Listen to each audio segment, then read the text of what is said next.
كما صليت على إبراهيم وعلى آل إبراهيم في العالمين إنك حميد مجيد. قال الله تبارك وتعالى في كلامه المجيد: أعوذ بالله من الشيطان الرجيم. بسم الله الرحمن الرحيم. قاتلوا في سبيل الله واعلموا أن الله سميع عليم.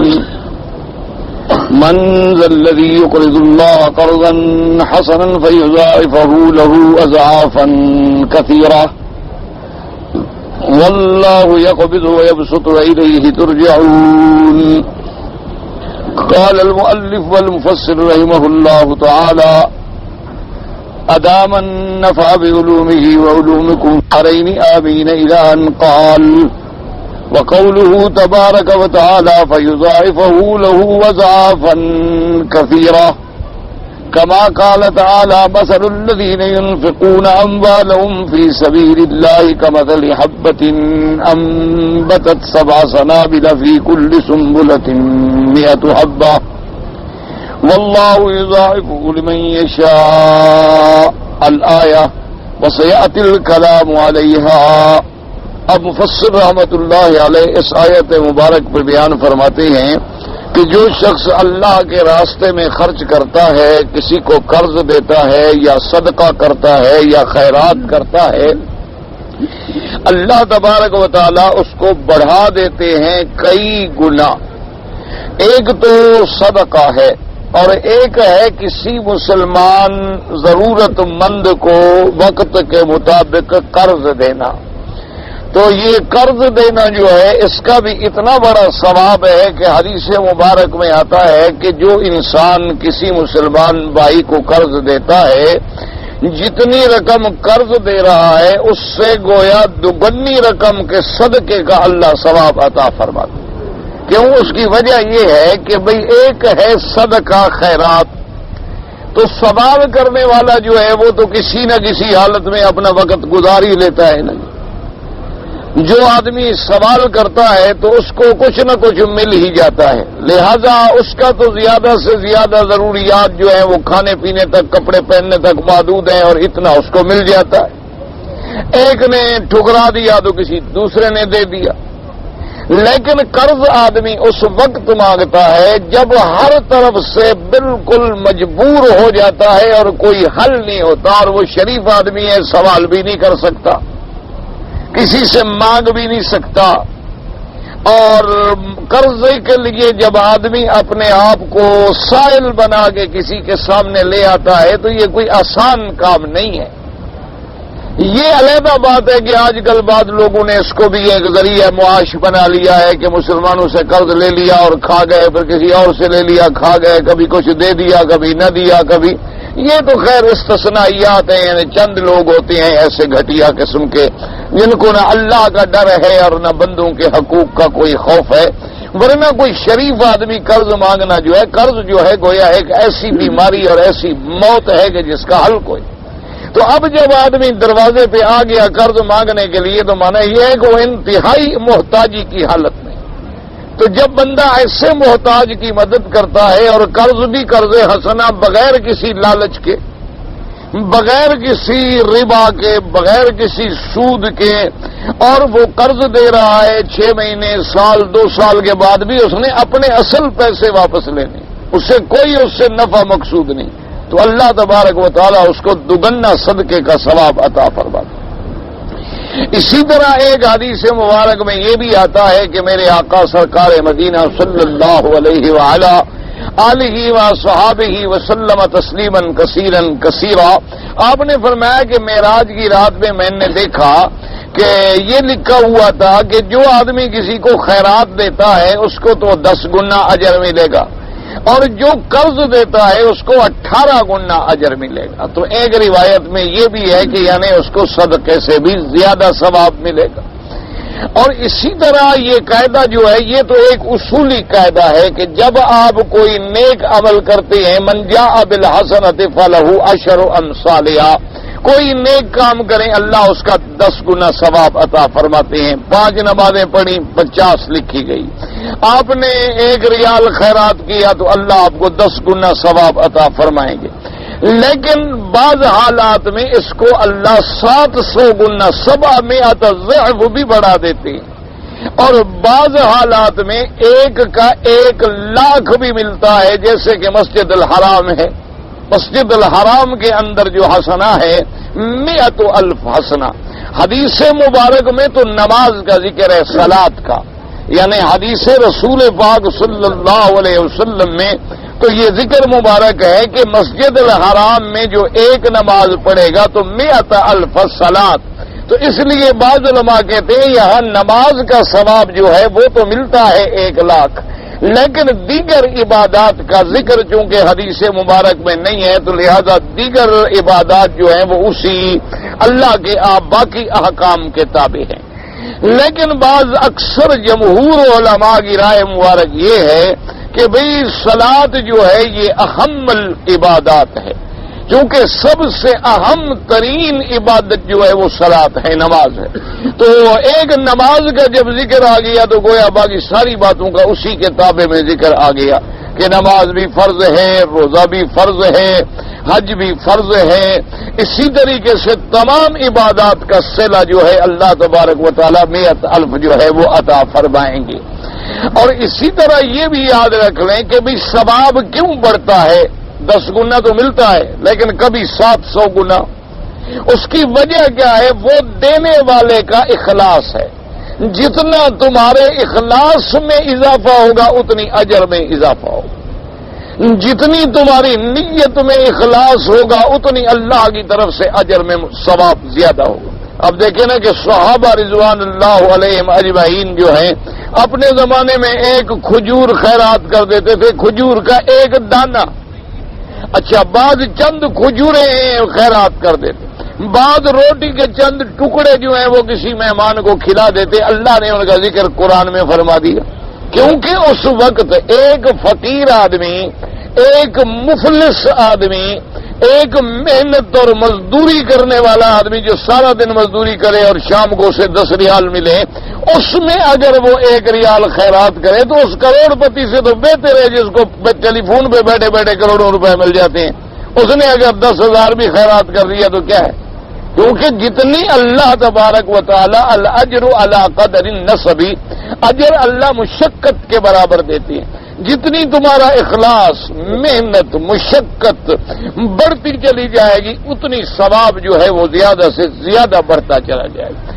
اس لیے اللہ نے فرمایا کہ جو قرض دیتے ہیں فَيُضَاعِفُوا لَهُ أَضْعَافًا كَثِيرًا، ہم پھر اس کو بڑھا دیتے ہیں، کئی گنا بڑھا دینا۔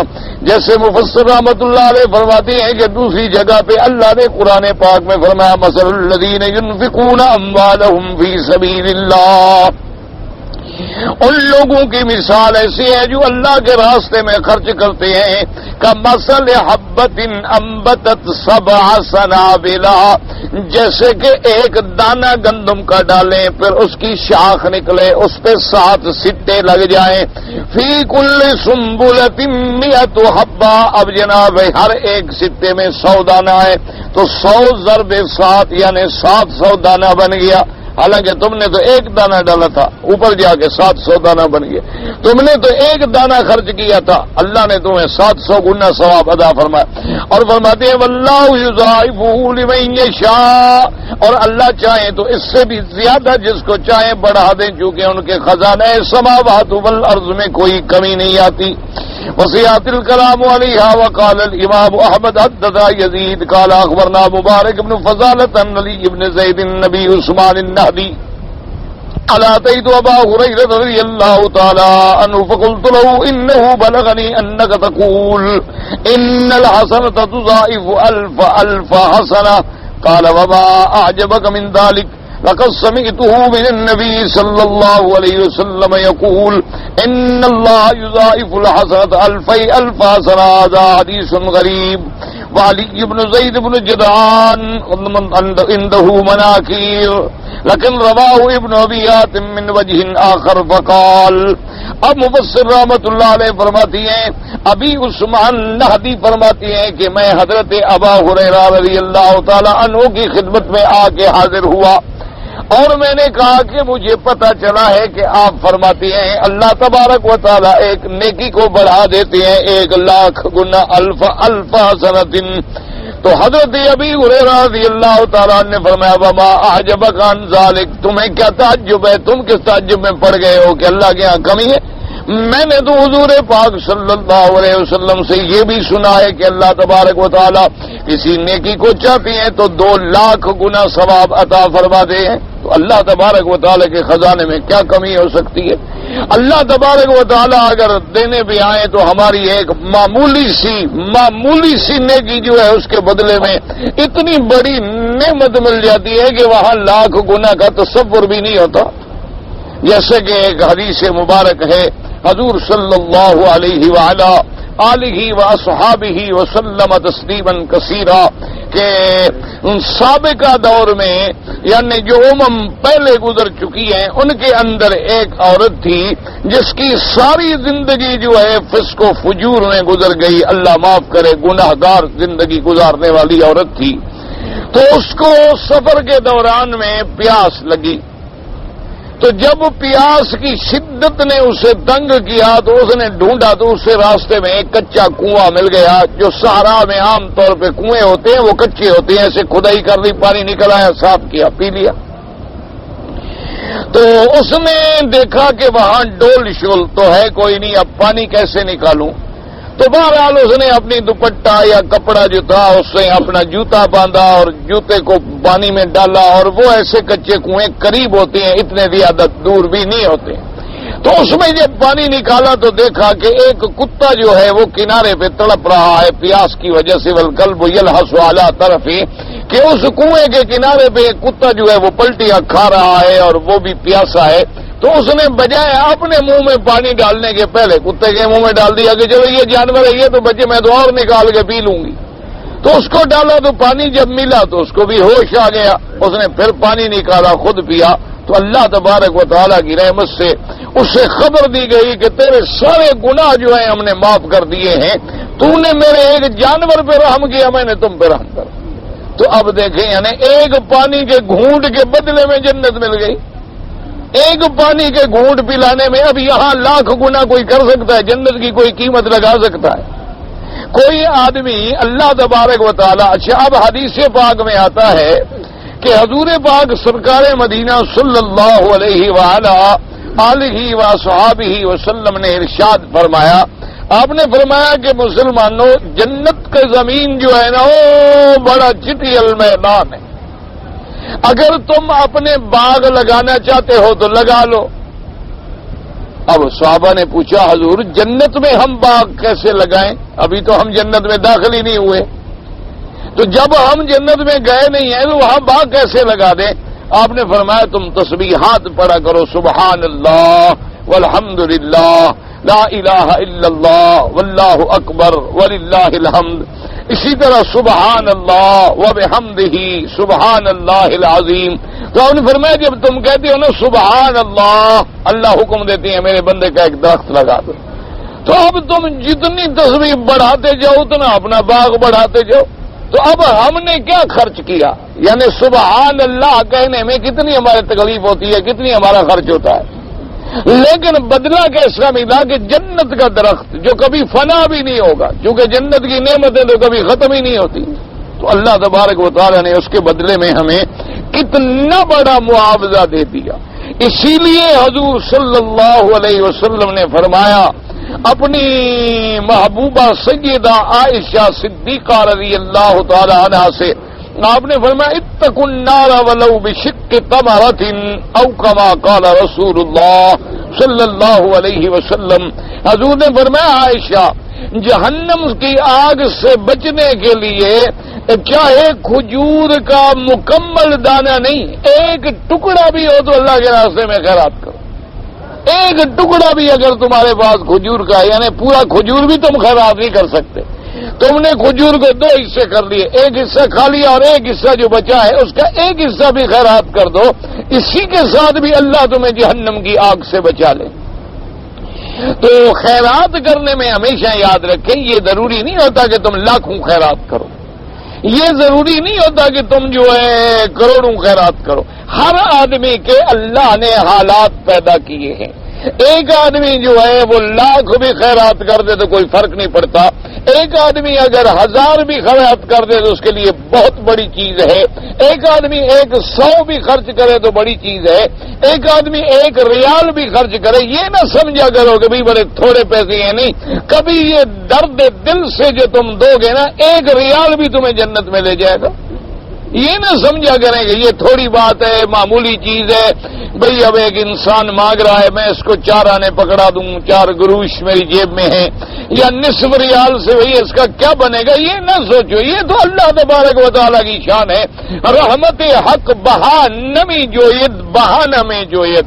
اللہ کی رحمت جو ہے وہ بہانا چاہتی ہے کہ بس بندہ کوئی کرے اور میں معاف کر دوں. بندہ میرے راستے میں کوئی اخلاص کے ساتھ قدم تو اٹھائے، میں اس کو معاف کرنے کے لیے تیار ہوں. اس لیے کبھی کبھی ایسا بھی ہوتا تھا کہ صحابہ کے سامنے اگر 3 دانے رکھے ہیں نا جی، انگوروں کے 3 دانے، اور کسی سائل نے آواز ہی اٹھا کے دے دی 3 دانے کیا ہوتا، لیکن ان کے اس اخلاص کا بدلہ یہ ہے کہ ان کا مقابلہ قیامت تک ہم ساری دنیا بھی لٹا دیں تو ان کا مرتبے کو مقابلہ نہیں کر سکتے، کیونکہ وہ اصحاب رسول اللہ ہے صلی اللہ علیہ وآلہ آلہ واصحابہ وسلم تسلیما کثیرا کثیرا. تو لہذا مسلمانوں کے لیے یہ ضروری ہے. ایک آدمی کے بارے میں مجھے بڑی ذمہ دار لوگوں سے خبر ملی ہے کہ ایک آدمی، میں نے پاکستان کی بات ہے، ایک آدمی تھا، فوت ہو گیا، وہ جنازہ ہو گیا، دفن ہو گیا. اس کے رشتہ داروں میں اس کی لڑکی یا لڑکے یا اور عزیز تھے، ان میں کوئی فتنہ پیدا ہو گیا، اللہ معاف کرے، آپس میں جیسے ہوتے ہیں جھگڑے. تو اس کے کسی رشتہ دار نے اپنے دوسرے رشتہ داروں کو ذلیل کرنے کے لیے درخواست دے گی کہ فلاں آدمی جو ہے وہ مر نہیں گیا بلکہ اس کو زہر دی گئی. اب جب درخواست ملی، یعنی یہ بڑا مشہور واقعہ ہے اور مجھے بڑے ذمہ دار لوگوں نے سنایا ہے جن پر یقین ہے انشاءاللہ کہ انہوں نے جھوٹ نہیں بولا ہوگا.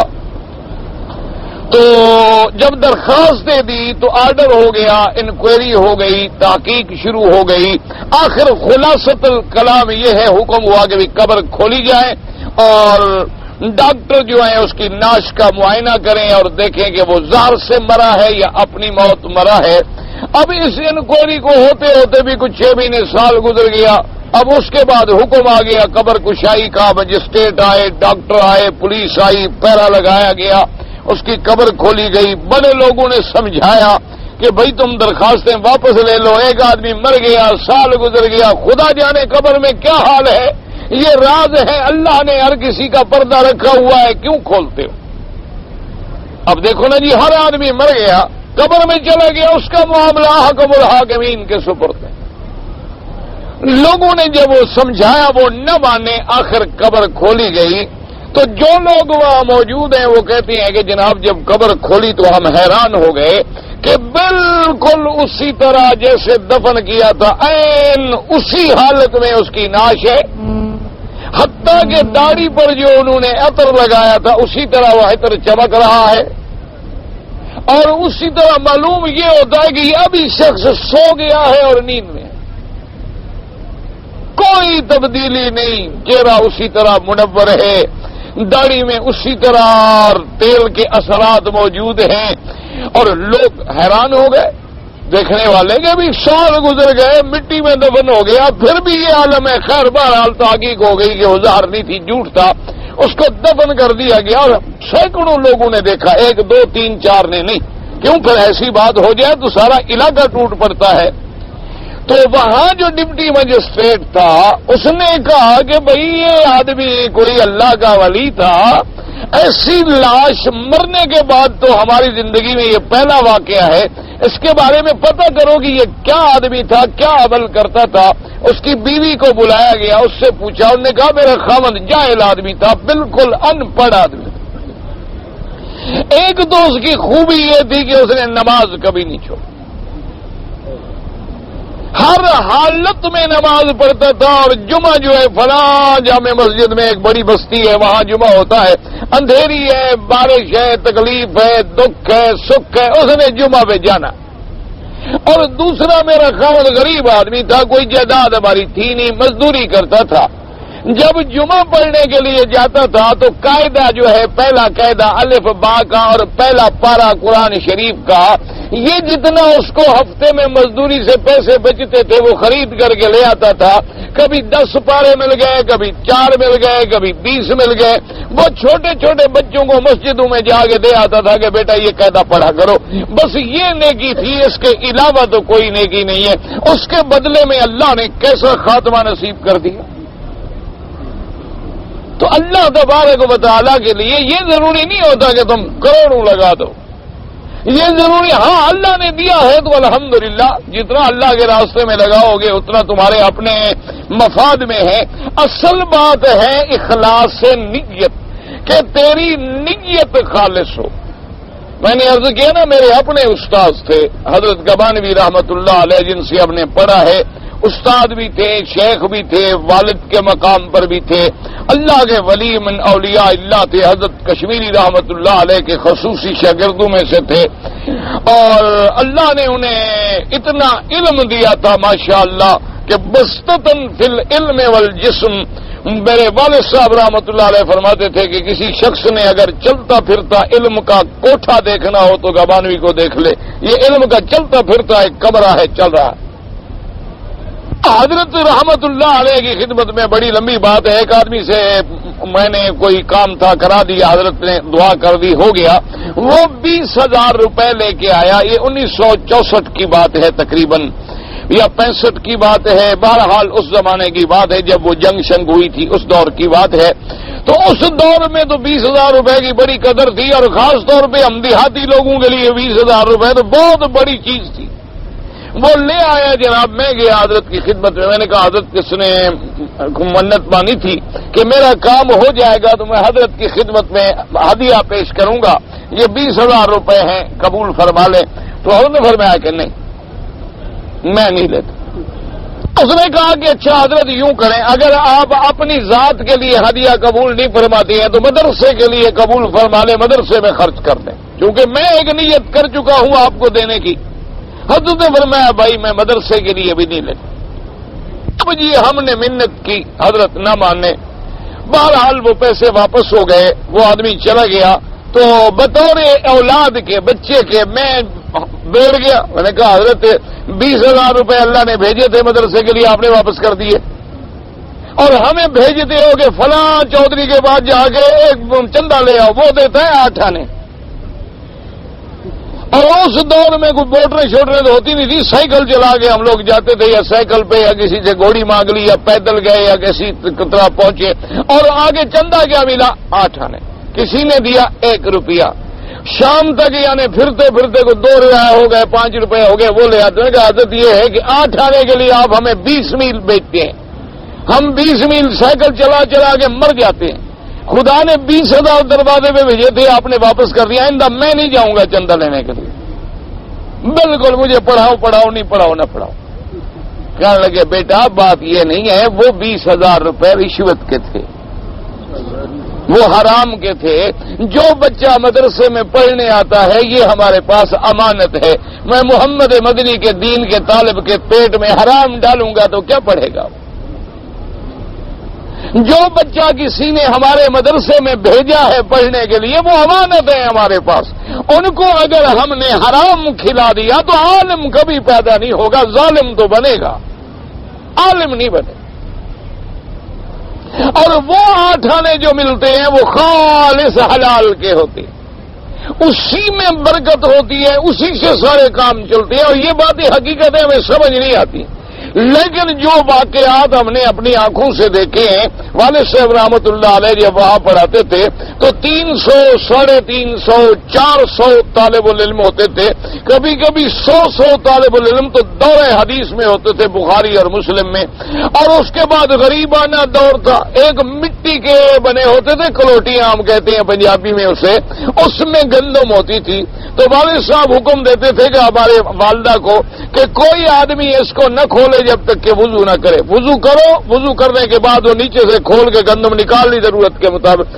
اچھا، اس میں خدا جانے 40 من گندم آتی تھی، 30 من آتی تھی، اللہ جانے، ہم نہیں جانتے. وہ 2 یا 3 ہوتی تھی ہمیں یاد ہے. اور 350 طالب، 400 طالب، کھانا پک رہا ہے، وہ ختم ہی نہیں ہو رہی سارا سال. اب جناب اللہ تبارک و تعالی رحمت فرمائے، ابھی پچھلے دفعہ مجھے خط آیا کہ آپ کے مدرسے کا 260 من گندم جو ہے وہ خریدی تھی، وہ ختم ہو گئی، اب باقی کا انتظام کریں. اندازہ فرمائیں اب طالب کل کتنی ہیں؟ 135. اس کے والد صاحب کے زمانے میں تھے 350 400، وہ 40 من ختم نہیں ہوتے تھے. ہماری بے برکتی کا حال دیکھ لیں کہ 135 طالب العلم کا کھانا پکتا ہے، 260 من گندم ختم ہوگی، باقی کا انتظام کرو. صاف بات ہے کہ ان کے اندر جو اخلاص تھا وہ ہمارے اندر نہیں ہے. اس وقت جو حلال کی پابندی تھی وہ ہمارے اندر نہیں ہے. سیدھی سی بات. اللہ تبارک و تعالی رحمت فرمائے. اور اسی لیے آپ نظر ڈالیں پورے ملک میں جہاں جہاں آپ کی نظر ہو، مولوی اور پیر کا بچہ لاکھوں میں ایک ٹھیک ہوتا ہے، ورنہ اکثر جو ہے وہ بگڑ جاتی. اس کی وجہ کیا ہوتی ہے کہ ہمارا مال جو ہے جتنی بھی ہمیں احتیاط کریں پاک نہیں رہتا. ہم لاکھ احتیاط کر لیں، ہم سڑک پہ جا رہے ہوتے، کوئی آدمی آگے دے دیتے ہیں جی یہ 1000 ریال ہے طلبہ کو دینے، ہم نے جیب میں ڈال دیا، چلاتے رہے، 10-20 ہمارے جیب میں رہ گئے، وہ ہم کھا گئے. کوئی بھول گئے، ہم کھا گئے. کسی نے زکات کے دیے، ہم نے غلط آدمی کو دے دیے، جو ملنے والا ہوا اس کو دے دیے، جو ملنے والا نہیں ہے اس کو نہیں دیے. تو کچھ نہ کچھ لاکھ احتیاط کریں، کبھی زکات کا، کبھی صدقے کا، کبھی خیرات کا. کوئی نہ کوئی پیسہ لازماً نہ چاہتے ہوئے بھی ہمارے اندر چلا جاتا. اللہ قلیل من عبادی الشکور، مگر وہ لوگ جن کو اللہ نے اپنے رحمتوں سے حفاظت فرمائی ہے. یہی وجہ ہے کہ قرآن کہتے ہیں فخلف من بعدہم خلف اضاعوا الصلاۃ واتبعوا الشہوات، کہ ایسے لوگ پیدا ہوتے ہیں کہ سلف تو سلف تھے لیکن بعد میں آنے والے انہوں نے نمازوں کو بھی ضائع کر دیا اور شہوات کے تابع ہو گئے. وجہ کیا ہے؟ ورنہ کوئی باپ چاہتا ہے کہ میری اولاد خراب ہو جائے؟ کوئی دنیا کا باپ چاہتا ہے کہ میری اولاد بگڑ جائے؟ کوئی دنیا کا باپ چاہتا ہے کہ میری اولاد نافرمان ہو جائے؟ ہر باپ کی یہ تمنا ہوتی ہے کہ میرا بیٹا میرے نام کو روشن کر دے قیامت تک. لیکن وہ کیوں نہیں ہوتا؟ ایک تو مرض ہوتی ہے پیر اور مولوی کے بیٹے کو صاحبزادگی کی.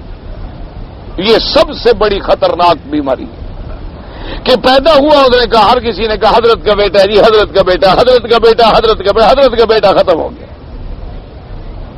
جس کو تباہ کرنا ہو نا اس کے پاؤں پہ ہاتھ رکھنا شروع کر دو کہ یہ حضرت کا بیٹا ہے، یہ سبحان اللہ صاحبزادہ صاحب، سبحان صاحبزادہ آ گئے، حضرت آ گئے، مرشد زادہ آ گئے. بس اسی زادہ میں زادگان، صاحبزادگان، گان اسی میں تباہ ہو گئی اولاد. بغیر محنت کے جو لاکھ آدمی اس کے پاؤں پڑ رہے ہیں اس کا دماغ خراب ہے کہ محنت کرے. دوسری بات مال کا مشتبہ ہونا، کہ مال کی تقسیم نہیں ہوتی کہ یہ صدقہ ہے، یہ زکوٰۃ ہے، یہ ہدیہ ہے، یہ خیرات ہے، یہ دم ہے. یہ کسی نے کہا جی اچھا میں مسافر ہوں، میں جا رہا ہوں، مہربانی کریں میرے اوپر دم پڑ گئی ہے، یہ 2 بکرے کرا دینا. ہم نے کسی آگے کسی طالب سے کہہ دیا بابا یہ پیسے لے لو، 2 بکرے دم کے ذبح کر لینا. وہ جناب ہمارے گھر میں بھی دے گیا، ہم بھی کھا گئے. ہم حالانکہ مستحق ہیں کوئی کھانے کے. کسی نہ کسی شکل میں ہمارے اندر بلا چلی گئی نا جی. اب اس کے اثرات جو ہیں وہ پھر نسلوں میں آئیں گے.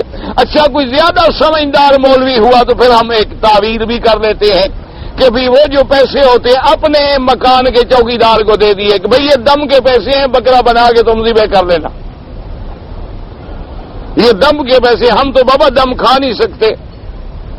اب صاف بات ہے وہ چوکیدار دم کا بکرا کہاں لے جائے گا؟ ذبح کرنے کے بعد گھر ہی نہیں آئے گا نا۔ اب ہم کہیں گے جی ٹھیک ہے، ہم نے تو اس غریب کو دے دیے تھے، اب غریب نے ہمیں ہدیہ کر دیا ہے تو یہ تو ہمارے لیے حلال ہے۔ تو غریب اور بھی تو تھا نا مسجد میں سڑک پہ بیٹھا ہوا، کسی اور کو دے دیتے، اسی غریب چوکیدار کو دینے کی کیا ضرورت تھی؟ صاف مانا تھا کہ اس کو اشارہ تھا کہ تم اس کو ذبح کرو، گویا نام تمہارے لگ گیا، پھر گوشت آ کے ہمارے گھر میں دے دینا، وہ ہمارا ہدیہ ہو جائے گا۔ تو یہ وجوہات ہوتی ہیں۔ دعا کریں اللہ رحم فرمائے۔ ایک تو ہے خیرات کریں، لیکن 1 روپیہ کریں حلال سے کریں، کبھی حرام سے خیرات نہ کریں۔ 1 دھیلا کریں، 1 آنا کریں، 1 گندم کا 1 دانہ کریں، پھر برکت دیکھیں کہ اس میں کتنی برکت ہوتی ہے۔ حضرت لاہوری رحمت اللہ علیہ، اللہ ان کی قبر پہ کروڑوں رحمتیں فرمائے، ہمیشہ سے ان کی زندگی کا اصول رہا ساری زندگی، یعنی ہم تو یہ باتیں سوچ بھی نہیں سکتے۔ جب کوئی آدمی جلسے کے لیے دعوت دیتا تو آپ فرماتے کہ بھائی میں تاریخ لکھ لیتا ہوں، انشاءاللہ کوشش کروں گا، وعدہ نہیں ہے کوشش کروں گا۔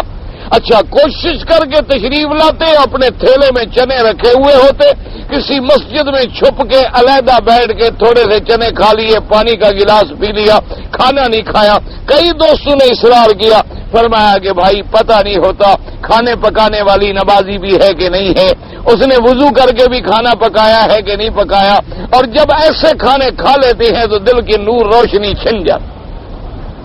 ہمارے دل میں تو روز جو کچھ جا رہا ہے آپ کو بھی پتا ہے، ہمیں بھی پتا ہے۔ آپ کی ہماری بیویاں کبھی وضو کر کے کھانا پکاتی ہیں؟ چلو ٹھنڈے دل سے سوچ لو، کبھی پہلے تو انشاءاللہ پکاتی ہی نہیں، کیوں پکائیں؟ اب تو خاوند پکاتے ہیں، اب تو خیر کھانا وانا خاوند پکاتا ہے۔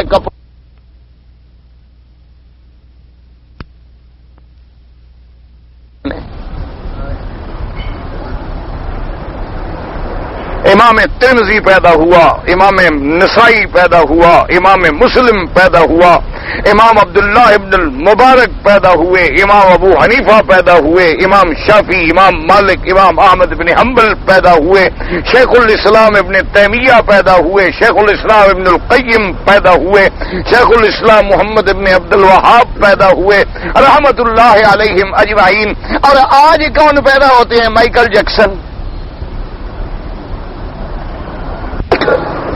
کوئی ایکٹر، کوئی کریکٹر، کوئی پتہ نہیں کیا، بس ہے سارا اسی مفہوم پہ۔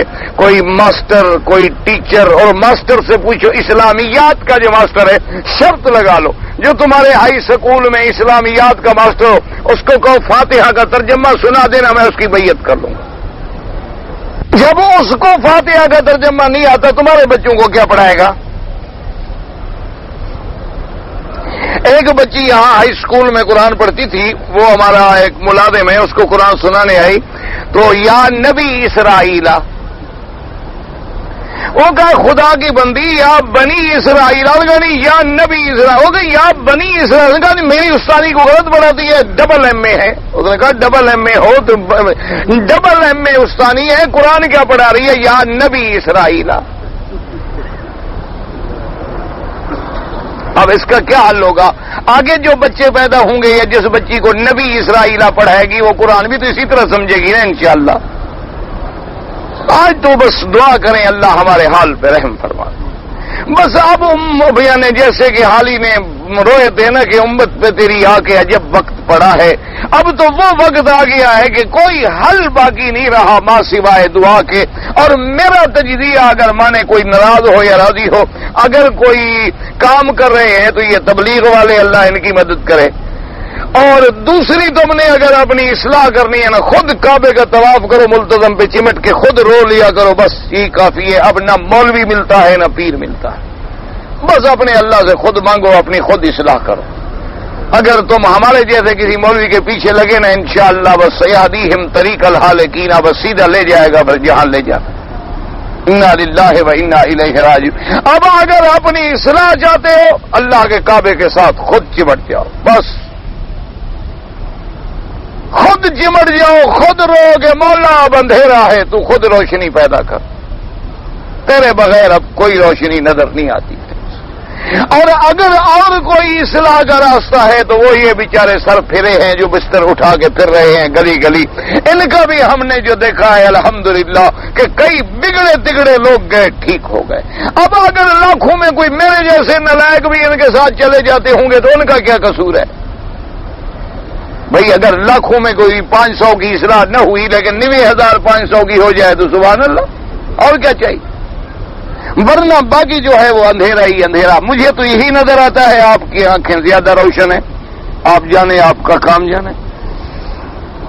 تو اس لیے فرماتے ہیں لیکن یہ حدیث ہے غریب، اس میں غرابت ہے، کیونکہ اس میں علی بن زید بن جدعان جو راوی ہے اس کے مناکیر ہیں، لیکن دوسری وجوہات کے دوسری سند کے ساتھ بھی یہ روایت موجود ہے۔ وقال حدثنا ابو خلاد سليمان بن خلاد المؤدب قال حدثنا يونس بن محمد المؤدب قال حدثنا محمد بن عقبة الرفاعي عن زياد الجساس عن ابي عثمان النهدي قال لم يكن احد اكثر مجالسة لابي هريرة مني فقدم قبلي حاجا وقال وقدمت بعده۔ حضرت ابی عثمان نہدی فرماتے ہیں کہ سب سے زیادہ میں حضرت ابی ہریرہ رضی اللہ تعالیٰ عنہ کی مجلس میں بیٹھنے والا تھا، یعنی مجھ سے زیادہ کوئی ان کے پاس اتنا وقت نہیں لگاتا تھا۔ فقدم قبلی حاجن، وہ مجھ سے پہلے حج کے لیے تشریف لے آئے، میں ان کے بعد حج کے لیے پہنچا۔ فإذا أهل البصر يأسرون أنه قال سمعت رسول الله صلى الله عليه وسلم يقول إن الله يضاعف الحسنة ألف حسنة، فقلت بيكم والله ما كان أحد أكثر مجالسا لأبي مني فما سمعت هذا الحديث قال فتحملت أريد أن أهلك ووجدت قد انطلق حاجا۔ اب فرماتے ہیں کہ جب میں بعد میں آیا تو میں نے یہ سنا کہ اہل بصرہ کے لوگ جو ہیں وہ یہ بات نقل کر رہے ہیں حضرت ابی ہریرہ سے کہ حضرت ابی ہریرہ رضی اللہ تعالیٰ عنہ فرماتے ہیں کہ اللہ تبارک و تعالیٰ کبھی نیکی کا ثواب اتنا بڑھاتے ہیں کہ الف حسنۃ، اللہ تبارک و تعالیٰ اتنا ثواب عطا فرماتے ہیں۔ فقلت، تو میں نے کہا کہ ہلاکت ہو تم لوگوں کو، سب سے زیادہ تو میں حضرت ابی ہریرہ کے قریب بیٹھنے والا ہوں، لیکن یہ بات میں نے تو ان سے نہیں سنی۔ اب اس کے بعد فرماتی ہیں کہ میں نے ان کو تلاش کیا لیکن مجھے پتا چلا کہ قد انطلق حاجن، کہ وہ حج کے لیے تشریف لے گئے ہیں۔ فانطلقت الى الحج القاه في هذا الحديث ولقيته لهذا، فرماتی ہیں کہ پھر میں نے بھی حج کا ارادہ کر لیا اور چل پڑا تھا کہ یہ حدیث جو ہے اس کے بارے میں بھی میں تحقیق کر لوں گا۔ فقلت يا ابا هريرة ما سمعت اهل البصر يسرون عنك قال ما هو؟ قلت زعموا انك تقول ان الله يضاعف الف حسنة، کہ اللہ تبارک و تعالیٰ نے کی اتنی بنا دیتے ہیں۔ قال یا ابا عثمان ما تعجب منها، جب حضرت ابی ہریرہ سے میں نے کہا کہ آپ نے فرمایا ہے کہ لاکھ گنا جو ہے اللہ نیکی کو بڑھا دیتے ہیں، کیا یہ بات ٹھیک ہے؟ تو حضرت ابی ہریرہ نے فرمایا کہ ابی عثمان تم کیوں تعجب کر رہے ہو ایسی بات پر؟ اللہ نے قرآن میں نہیں فرمایا من ذا الذی یقرض اللہ قرضا حسنا فیضاعفہ لہ اضعافا کثیرا، اللہ نے فرمایا میں بڑھا دیتا ہوں، کئی گنا بڑھا دینا، تو وہاں کو پابندی تو نہیں ہے، وہ لاکھ گنا بھی ہو سکتا ہے، 10 لاکھ گنا بھی ہو سکتا ہے، 1 گنا بھی ہو سکتا ہے، 7 گنا بھی ہو سکتا ہے، اللہ نے کوئی قید تو لگائی نہیں۔ فرما دیا فَيُضَاعِفُهُ لَهُ أَضْعَافًا كَثِيرَةً وَيَقُولُ وَمَا مَتَاعُ الْحَيَاةِ الدُّنْيَا فِي الْآخِرَةِ إِلَّا قَلِيلٌ، اور اللہ نے فرمایا کہ ساری دنیا کی جو چیزیں ہیں آخرت کے مقابلے میں یہ بالکل تھوڑی سی ہیں، کیوں یہ فنا ہونے والی ہیں، اور آخرت کی نعمتیں جو ہے وہ ہمیشہ باقی رہنے والی ہیں۔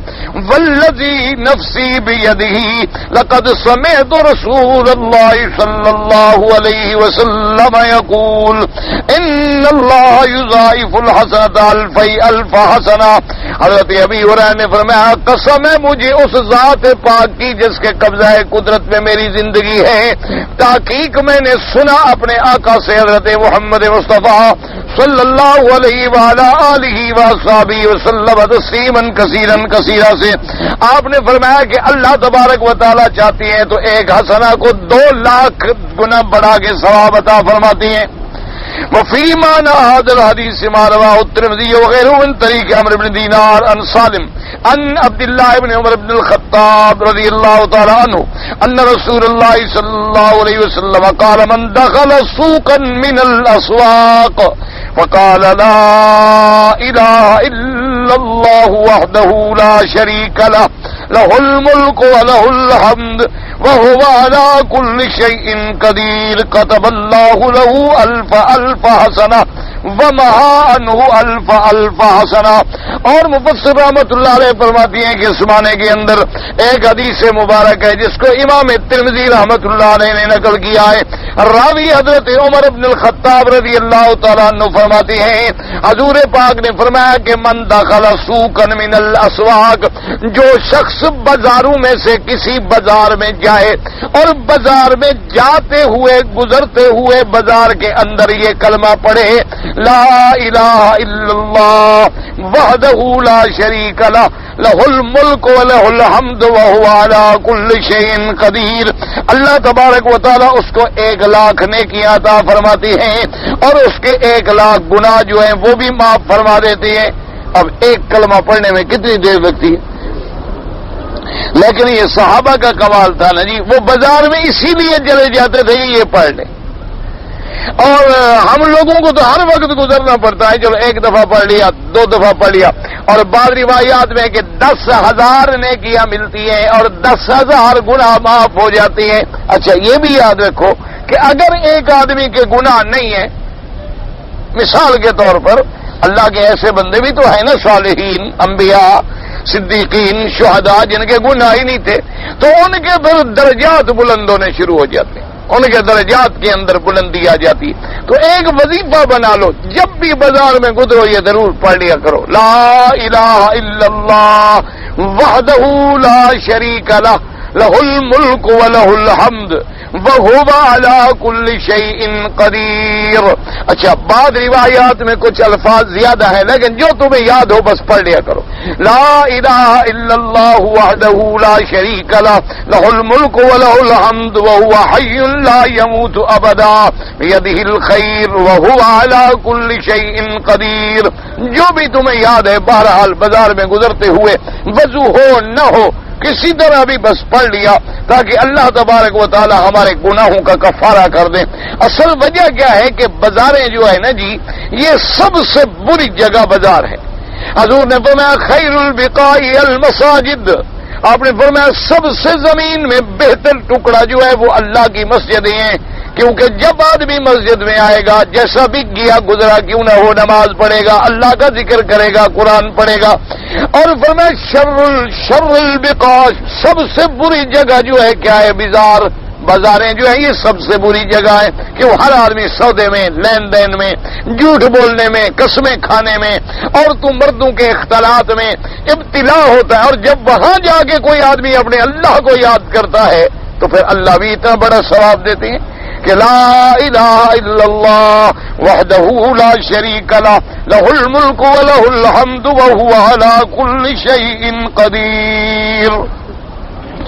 اب جناب مفسر رحمۃ اللہ علیہ فرماتے ہیں وقال ابن ابی حاتم حدثنا ابو زرعہ قال حدثنا اسماعیل بن بسام قال حدثنا ابو اسماعیل المؤدب بن عیسیٰ بن صیب النافع عن ابن عمر رضی اللہ تعالی عنہما قال لما نزلت مثل الذين ينفقون أموالهم في سبيل الله كمثل حبة أنبتت 7 سنابل في كل سنبلة 100 حبة والله يضاعف لمن يشاء. فرماتی ہیں الى آخر فقال رسول اللہ رب زد امتی فنزلت منزل الذي يقرض الله قرضا حسنا فيضاعفه له اضعافا كثيرا. قال رب زد لامتی فنزلت انما يوفى الصابرون اجرهم بغیر حساب. حضرت ابن عمر رضی اللہ تعالیٰ عنہ فرماتی ہیں کہ جب یہ آیت نازل ہوئی کہ کوئی بندہ جب نیکی کرتا ہے اللہ 700 گنا بڑھا کے ثواب دیتی ہیں. حضور پاک نے دعا مانگی کہ یا رب زد لی امتی، کہ یا اللہ میری امت کو اس سے بھی زیادہ ثواب عطا فرما.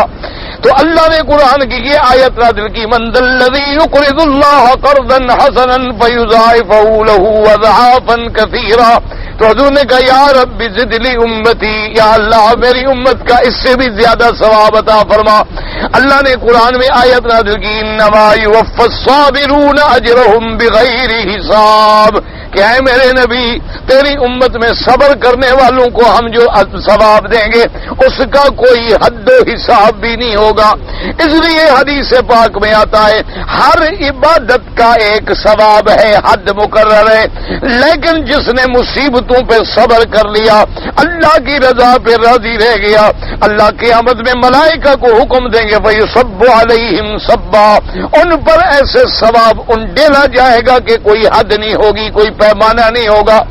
اسی طرح فرماتے ہیں حدیث پاک میں آتا ہے کہ قیامت والے دن جب اہل العافیہ دیکھیں گے، یعنی وہ لوگ جن کو دنیا میں کوئی مصیبت نہیں آئی، کوئی بلا نہیں آئی، ابتلا نہیں آیا، اور وہ دنیا میں صحیح سلامت زندگی گزار کے گزر گئے، جب قیامت میں دیکھیں گے کہ ان لوگوں کو جن پہ ابتلا آیا، کسی پر بیماری کا ابتلا آ گیا، کسی کی آنکھیں لے لی اللہ نے نابینا کر دیا، کسی پر اولاد کا ابتلا آ گیا، کسی پر مال کا ابتلا آ گیا، لیکن اس نے صبر کیا، اس نے کہا میری اللہ کی رضا ہے، میں اللہ کی قضا پہ راضی ہوں۔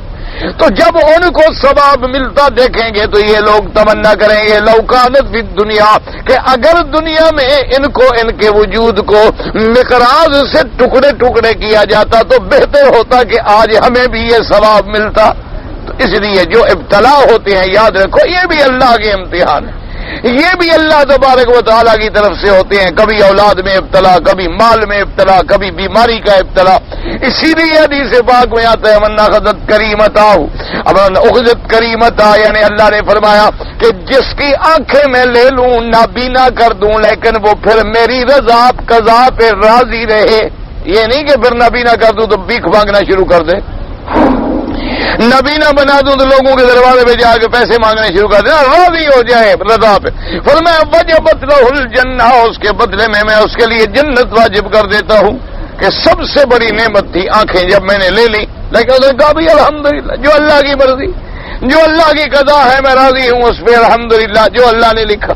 اللہ چاہتا تو مجھے بھی بینا کر سکتے تھے، اللہ نے نابینا کر دیا تو اللہ کی مرضی ہے، اس پہ راضی ہو گیا، صبر کر لیا، اس کے بعد جو ہے اس کے لیے جنت ہے۔ تو اس لیے جب حضور پاک نے دعا مانگی اللہ نے اتنا بڑا ثواب عطا فرمایا۔ وروى ابن ابي حاتم عن كعب الاحبار انه جاءه رجل فقال اني سمعت رجلا يقول من قرأ قل هو الله احد مرة واحدة بنى الله له 10,000 ألف غرفة من در وياقوت في الجنة أفأصدق ذلك قال نعم أفأعجبت من ذلك قال نعم 20,000 ألف 30,000 ألف وما لا يحصى ذلك إلا الله۔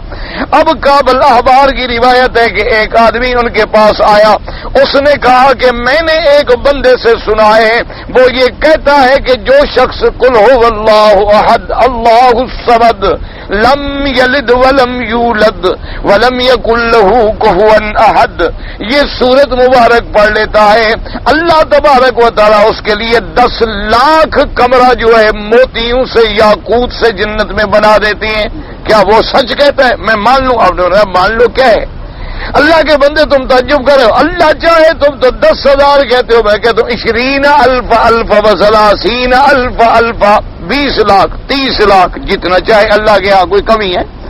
تو اصل وجہ کیا ہے کہ صرف یہ نہیں کہ قل هو اللہ احد پڑھے اور سجدے قبروں پہ کرتا رہے اور 10,000 کمرہ بھی بن جائے گا، یہ معنی نہیں ہوتا قل هو اللہ احد پڑھنے کا۔ قل هو اللہ احد پڑھنے کا معنی یہ نہیں کہ تیسرے دن کل خانی میں قل هو اللہ احد پڑھ لیا تو 10,000 غرفہ بن جائے گا، یہ معنی نہیں ہوتا قل هو اللہ احد پڑھنے کا کہ قل هو اللہ احد بھی پڑھتا رہے اور غیروں سے مدد بھی پکارتا رہے، یا پیر یا دستگیر یا علی یا فاطمہ کے نعرے بھی لگاتا رہے، نہ معنی ہے توحید کے عقیدے پہ آئے، قل هو اللہ احد پڑھے تو اس کے معنی اور لفظ کو سمجھے اور عقیدہ توحید کا رکھے، تب اجر ملتا ہے، ورنہ کافر یا مشرک کو اجر کا کیا معنی؟ وہ اگر ایک سجدہ بھی قبر پہ کر لے تو 70 سال کی نیکیاں برباد ہو گئیں، ساری زندگی نمازیں پڑھتے رہو، ایک دفعہ کہا یا غوث اعظم یا شیخ عبد القادر جیلانی، اللہ فرماتا ہے ساری نیکیاں برباد، کیونکہ شرک جو ہے عمل کو کھا جاتا ہے۔ ایک دفعہ صرف کہہ لیا، ایک دفعہ، اسی طرح جیسے ساری زندگی کفر کرے اور ایک دفعہ توحید کا کلمہ پڑھ لے، اللہ سارے گناہ مٹا دیتے، اللہ ساری چیزیں ختم فرما دیتے۔ تو اسی طرح سمجھ لو ساری زندگی نمازیں پڑھو اور غیر اللہ کو پکارو گے تو ختم ہوگی، قبروں کے سجدے کرو گے، غیروں کو پکارو گے، انبیاء کو پکارو، جبریل کو پکارو، جنوں کو پکارو، ملک کو پکارو، اولیاء کو پکارو، غیر اللہ کی پکار ندا آئی اور شرک آیا، اعمال ختم ہو۔ یہ معنی ہوتا ہے اخلاص سے قل اللہ احد کہے۔ فرماتے ہیں من ذا الذی یقرض اللہ قرضا حسنا فیضاعفہ لہ اضعافا کثیرا، جب اللہ نے فرمایا کہ میں بہت گناہ بڑھا دوں گا، مضاعف الکثیر من اللہ لا یحصیٰ، جب اللہ فرمائے کہ میں ڈھیر دوں گا تو اللہ جب ڈھیر، اس ڈھیر کو کوئی گن سکتا ہے؟ تو انہوں نے کہا اللہ کے بندے پھر کون حساب کرے جب اللہ فرمائے ڈھیر سارا دوں گا۔ اب فرماتی ہے واللہ یقبض ویبسط اے انفقوا ولا تبالوا، اللہ کے راستے میں خرچ کرو، غم نہ کرو، ڈرو نہیں، رزق بڑھانے والا بھی اللہ، گھٹانے والا بھی اللہ۔ اس لیے فرماتے ہیں فاللہ الرزاق یرزق علی من یشاء من عبادہ فی الرزق ویسر علی آخرین لہ الحکمۃ البالغۃ فی ذلک والیہ ترجعون۔ اب رزق دینے والا بھی میرا اللہ، بڑھانے والا بھی میرا اللہ، وہ چاہتے ہیں تو کسی کے رزق کو تنگ کر دیتے ہیں، کسی کے رزق کو بڑھا دیتے ہیں، اس کی حکمتیں ہیں۔ جس کا تنگ کرتے ہیں اس میں بھی حکمت ہے، جس کا بڑھا دیتے ہیں اس میں بھی حکمت ہے۔ وَإِلَيْهِ تُرْجَعُونَ، اور اسی کی طرف تم نے لوٹ کے جانا ہے۔ اللہ کے راستے میں خرچ کریں، اللہ آپ کو بھی مجھے بھی ہر مسلمان کو توفیق دے۔ واللہ عالم۔ نانا نانی کی وفات کے بعد ماموں جان کو والد صاحب ہمارے ساتھ اپنے گھر لے آئے۔ اچھا، ماموں جان کو عقل نہیں ہے، دنیا داری سمجھ سکے، ان کو بیچ بیچ میں کبھی بے ہوشی کے دورے بھی آتے ہیں۔ بہرحال وہ اپنے بہنوئی کے گھر رہنے راضی نہیں، ایک روز بغیر کسی کو بتائے وہ اپنے گھر چلے گئے۔ آخر اب ہم ماموں کے گھر رہتے ہیں، ان کی تھوڑی جائیداد ہے، ہماری ایک خالہ جان بھی ہے، ان میں اور ہم میں الحمدللہ اتفاق ہے، شرعاً ماموں جان کی جائیداد دونوں بہنوں میں تقسیم ہو سکتی ہے، یا یہ حق ماموں کے چچا زاد بھائی کا بھی بنتا ہے، بالکل بنتا ہے۔ بہرحال آپ ایسا کریں، جس علاقے میں رہتے ہیں یہ مسئلہ لکھ کے، چونکہ میراث کا مسئلہ ہے، مقامی علماء سے فتویٰ لے لیں۔ یہ نہیں ہے کہ بھی اگر ایک آدمی کو دورہ پڑتا ہے تو اس کی جائیداد بھی کھا جاؤ۔ اس کا دودھ پیا ہے، اس کی ماں ہے، موٹی بات، اس کی بہنیں، اس کی بیٹیاں، اس کی بہنیں ہیں، نکاح نہیں ہو سکتا۔ کسی کے ہوٹل سے چوری ہوگی، اللہ مدد کرے بھائی، اللہ تبارک و تعالی مدد کرے، ہم تو صرف دعا کر سکتے ہیں اور ہمارے بس میں کچھ نہیں۔ اگر نماز وطر میں اب دعائے قنوت کے بغیر آیت الکرسی نہیں، دعائے قنوت پڑھنا جو ہے وہ واجب ہے، یہ نہیں کہ آیت الکرسی پڑھتے رہیں، دعائے قنوت پڑھیں اور یاد کریں، جب تک یاد نہ ہو، جتنا ٹکڑا یاد ہو اسی کو پڑھتے رہیں۔ اگر اپنی بیوی کے ساتھ کوئی آدمی صحبت کر لے تو کیا نہانے سے پہلے کھانا کھا سکتا ہے؟ ویسے افضل یہ ہے کہ پہلے غسل کرو، غسل کرنے کے بعد کھانا وانا کھائیں۔ اگر کوئی مجبوری ہے تب بھی حکم یہ ہے کہ استنجا کرے، باقاعدہ وضو کرے، وضو کرنے کے بعد کوئی چیز کھائے پیے، اس کے بغیر نہ کھائیں پیئیں، ہاتھ دھوئیں، منہ دھوئیں، کلی کر لیں، سب کچھ اس کے بعد کھا لیں، وہ پھر جائز۔ اگر صحبت کرنے کے وقت میں جو ہم نے کپڑے پہنے ہوئے تھے وہی کپڑے بعد میں ہم پہن سکتے ہیں، بالکل پہن سکتے ہیں، کپڑے تو پلید نہیں ہو جاتے صحبت کرنے سے، جتنا حصہ خراب ہوئے اس کا دھونا ہے، باقی کپڑے تو نہیں پلید ہوتے۔ بعض لوگوں کو خیال ہوتا ہے نا کہ میاں بیوی ملے، پسینہ آ گیا، پسینہ بندے کے کپڑوں کو لگ گیا، وہ پلید نہیں ہوتے۔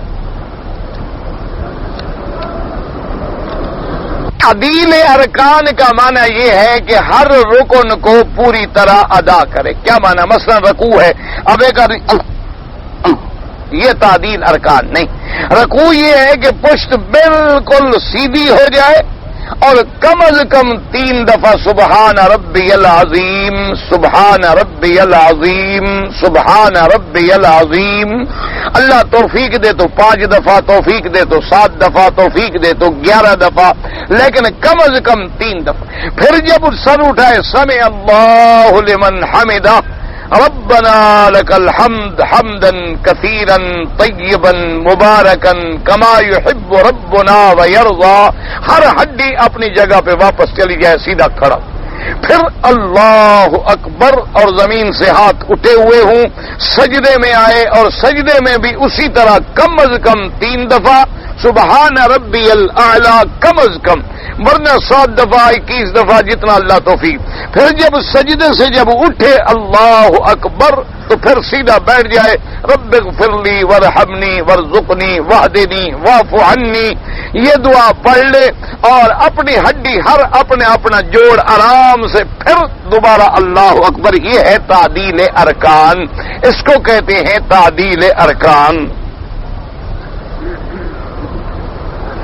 جی بھولنے سے وضو میں نے 3 دفعہ کلی کے بجائے 4 دفعہ کر لیا, کوئی بات کوئی حرج نہیں, لیکن حکم یہ ہے شریعت کا کہ پانی بلا وجہ بھی ضائع نہ کرو. دیکھو نا جی, حضور پاک نے 1400 سال پہلے حکم دیا کہ بھئی اگر تم بہنے والی نہر پر بھی بیٹھ کے وضو کر رہے ہو تو ضائع نہ کرو پانی. آج ساری دنیا چیخ رہی ہے کہ پانی ضائع نہ کرو, پانی ضائع نہ کرو, پانی کی حفاظت کرو, پانی کی حفاظت کرو, ورنہ یہ پورا دنیا بنجر ہو کے رہ جائے گی. تو 1400 سال پہلے حضور نے حکم ادا, یعنی اپنی طرف سے بلا وجہ مبالغے نہ کرو. بس آپ نے 3 دفعہ کلی کر لی کافی ہے, لیکن کوئی بھول کے 4 دفعہ کر گیا, 5 دفعہ کر گیا, وضو کو تو کچھ نہیں ہوتا.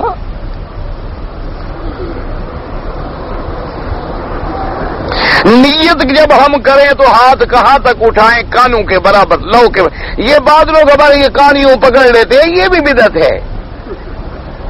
یہ بات ہمارے بھائی جب نماز پڑھتے ہیں نا کھڑے رہیں گے 4 رکعت نماز عشاء وقت 8:30 بجے بروز سوموار, پیچھے اس امام کے اللہ اللہ اللہ اکبر. یہ بدعت ہے, یہ ناجائز ہے. اچھا بعض لوگ کیا کرتے ہیں یوں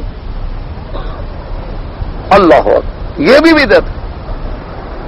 بھئی اپنے ہاتھوں کو کانوں کے برابر, لیکن ہاتھ سیدھے ہوں اور وہ بھی قبلے کی طرف ہوں. لوگ ایسے کھڑے کھڑے ہیں اللہ, ایک تماشا ہے, ہر آدمی کر رہا. اسی لیے دشمن ہنستا ہے, وہ کہتے ہیں 1400 سال میں مسلمانوں کی تو نماز ایک نہیں ہو سکی, یہ کیا ایک ہو جائیں گے. اسی لیے دشمن آج ہمارے اوپر مذاق بناتے ہیں. وہ کہتے ہیں 1400 سال میں مسلمان اپنے نبی کی نماز بھی ایک طرف نہیں پڑھ سکتا. کوئی ہاتھ یوں کر رہا ہے, کوئی یوں کر رہا ہے, کوئی کچھ کر رہا ہے, کوئی ٹانگیں پھیلا رہا ہے, کوئی میٹ رہا ہے, کوئی فاتحہ پہ لڑ رہا ہے, کوئی رکوع پہ لڑ رہا ہے. ان کی 1400 سال میں تو اپنی سب سے اہم عبادت جسے کہتے ہیں اس پر بھی یہ اکٹھے نہیں ہیں, تو ہمارے مقابلے پہ یہ کیا اکٹھے ہو جائیں گے.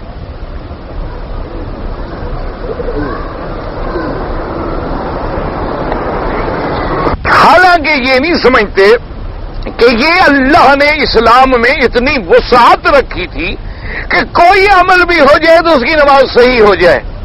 اس کو ہم نے جھگڑا بنا دیا. یعنی جس چیز کو میرے اللہ نے ہمارے لیے رحمت بنایا تھا ہم نے زحمت بنا دی. اور اسی لیے یاد رکھو حکم ہے کہ جب ہاتھ باندھو تو یہ جگہ جو ہے اس ہڈی کے وسط میں آنی چاہیے. اب ہاتھ کہاں باندھو, سینے پر بھی حدیث موجود ہے, ناف پر بھی موجود ہے, نیچے بھی موجود ہے, اس سے اوپر بھی موجود ہے. کوئی جھگڑے کی ضرورت ہی نہیں ہے. یہ تو رعایت تھی. کیوں کسی آدمی کا ہاتھ اوپر نہیں پہنچتا, کسی کا پہنچتا ہے, کسی کا قد بڑا ہے, کسی کا چھوٹا ہے, کوئی معذور ہے, کوئی بیمار ہے. اتنی رعایت دی اسلام نے کہ کسی کی نماز میں خلل ہی نہ آئے, جیسے پڑھ لے اللہ قبول کر. لیکن اب ہم نے اس کو ایک مسئلہ بنا لیا ہے. کوئی مرضی آتی ہے تو یہاں باندھ لیتا ہے, کوئی مرضی آتی ہے تو یہاں باندھ لیتے ہیں, پتہ نہیں یہ کہاں سے نکلا. کوئی مرضی آتی ہے تو کھیل رہا ہے, کھڑا ہے, باندھتا ہی نہیں. جب امام رکوع میں جانے لگتا ہے تو باندھ لیتا ہے. کوئی مرضی آتی ہے تو ہاتھ چھوڑتا ہی نہیں, کوئی مرضی آتی ہے تو ہاتھ باندھتا ہی. یہ تو ہر آدمی کا ایک بازیچہ اطفال ہے. ہم نے دین کو بنا دیا ہے. دعا کریں اللہ پاک رحمت فرمائے. اور میری برادری کے مولوی ایسے پیدا ہو گئے ہیں, مسلمان آج تک ایک نہیں کر سکے. کافر بنانے میں تو ایک منٹ نہیں لگاتے نا, آٹومیٹک مشینیں منہ میں لگی ہوئی. چونکہ تم نے ساری زندگی کوئی مسلمان بھی کیا, ساری زندگی تم نے کتنے لوگوں کو نمازی بنایا ہے جو نماز پڑھنے آتے ہیں, ان کو نفرت دلا کے لڑا کے اتنا اس مقام پہ لے جاتے ہو کہ مسجد آنا بھی چھوڑ دیتا ہے.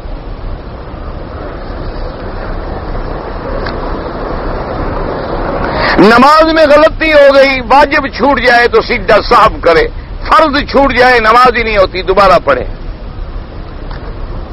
اے اللہ کے بندے، یہ چھوٹے چھوٹے مسئلے ہیں، نماز کی کوئی کتاب لے لو، اردو کی کوئی کتاب، آج ہر زبان میں کتابیں ملتی ہیں، تمہارا جس امام سے مسلک سے تعلق ہے اسی کی لے لو، نماز پڑھا کرو۔ میں تو اس بات کا قائل ہوں کہ کوئی بندہ آج جو حرم میں آتا ہے نا، وہ ہمارے لیے آنکھوں پہ ہے، بس نماز پڑھتا ہے جیسے پڑھتا ہے، خدا قبول کرے۔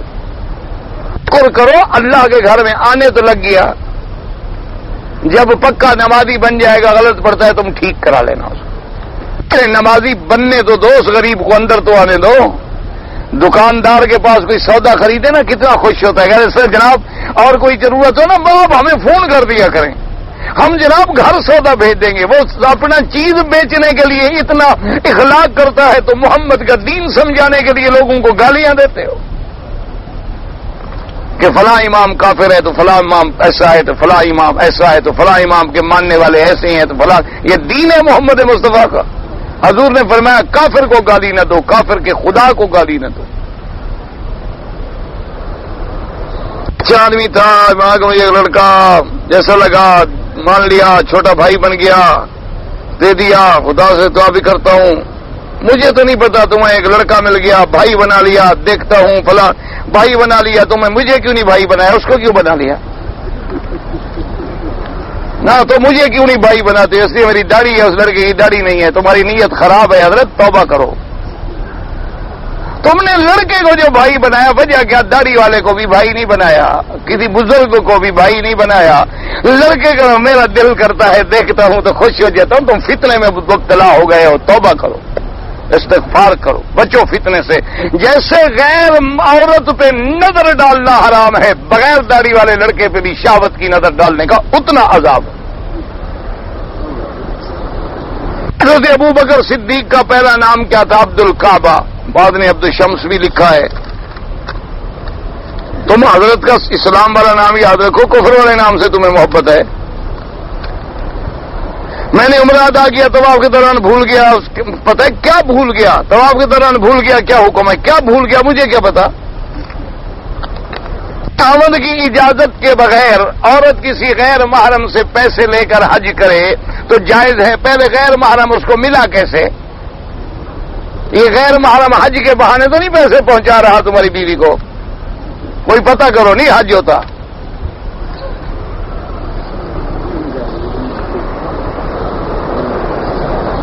میں سعودیہ میں میرا بال بچہ بھی اور ہے، اس کے عقیقہ بنگلہ دیش میں کروں تو ہو جائے گا؟ ہو جائے گا، بنگلہ دیش میں کرو زیادہ ثواب ہے، وہاں کوئی غریب کھائے گا تو صحیح، وہ غریب لوگ ہیں، وہاں تکلیف ہے، وہاں دو بکرے ذبح کر کے غریبوں کو کھلاؤ۔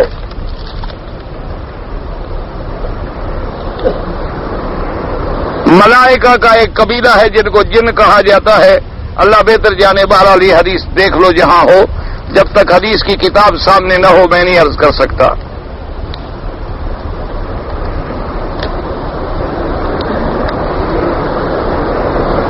ایک آدمی نے پہلے بیوی کو ایک طلاق دیا، اب پھر کہا کہ اگر میں تمہارے ساتھ مستری کروں تو تمہارے پاس